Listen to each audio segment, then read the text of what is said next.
I'm Heidi Rader, Professor of Extension with the University of Alaska Fairbanks.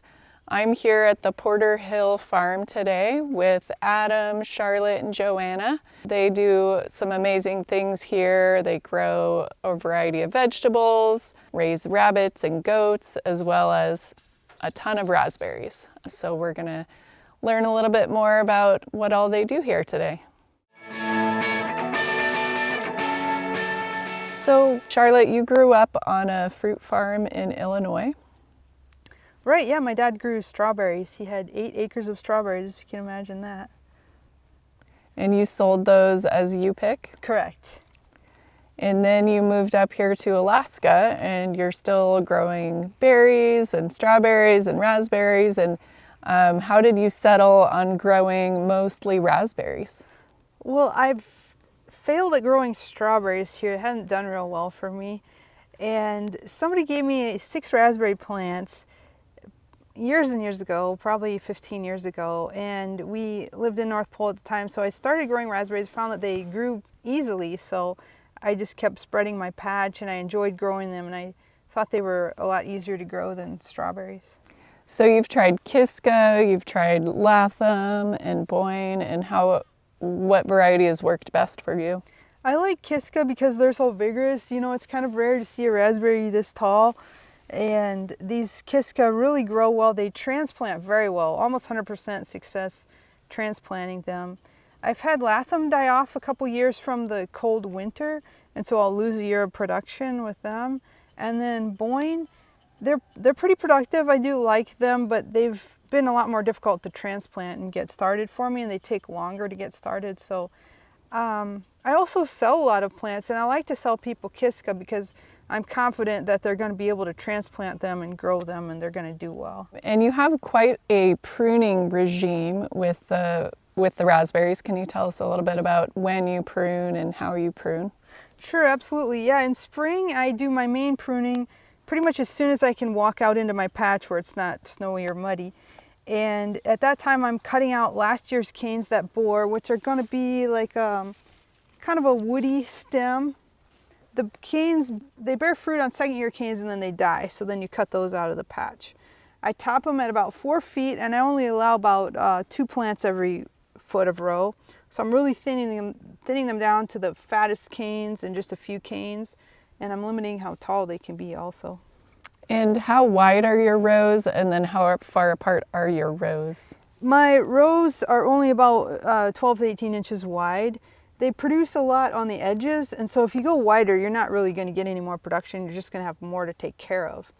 Between the rows, they're about 8 feet apart, and for me, it's just enough room to get the riding mower through. Any narrower, and they're almost touching by the end of the year, and it's hard to even walk through. So. Yeah. And then you tie them up with a rope and T-posts? That's right. I use T-posts about every 10 or 12 feet, and then it's just one rope to kind of hold them up from falling down. And that way they're just a little easier to pick. It's not more production, but it's just they're up higher and easier to pick. You don't have to pick them up off the ground. And so if you want to establish a patch, how many plants should you start with? Maybe 5 or so? Yeah, it really depends. I get about a gallon every 10 feet when they're producing well. And I plant the plants about every 3 feet, 2.5, 3 feet apart. So you can do the math for how many gallons you might want and how many plants it would take. And how long does it take to get the patch established? So they produce a little bit the second year because they produce on second year canes. But full production, I would say 3 or 4 years till they're really up and running well. And do you think you should fertilize or water or? Yeah, I'm having not as good of a crop this year. I think that's probably because I haven't fertilized for a few years, but it's good to throw a commercial fertilizer down. And raspberries also respond well to any kind of organic matter like wood chips or maybe grass clippings or something like that. So anything you can put on there helps them. They spread by rhizomes, so they like something that they can push through with their roots. So yeah, it's important to get something on there. And then we do have drip irrigation. It hasn't shown, there's one row that doesn't, and I don't see a huge difference between irrigating and not. But I think if we did have a dry year, it would definitely make a big difference. Yeah. And then you sell the plants and you sometimes sell the berries as a U-pick. How do you actually market for those things? I market on Facebook Marketplace, and I usually have to stop advertising U-pick because I don't have a ton.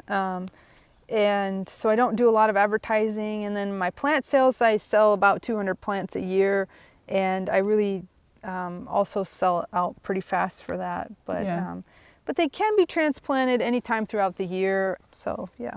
And you think selling fruit is a more viable option than, say, vegetables for a small farmer? Definitely. For my time, doing the CSA and the vegetables is not nearly as profitable as doing the fruit, and I think more people should get into fruit production.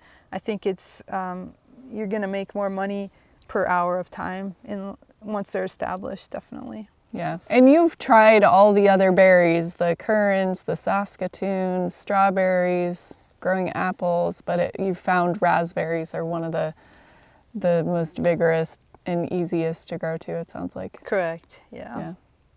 All right, thank you.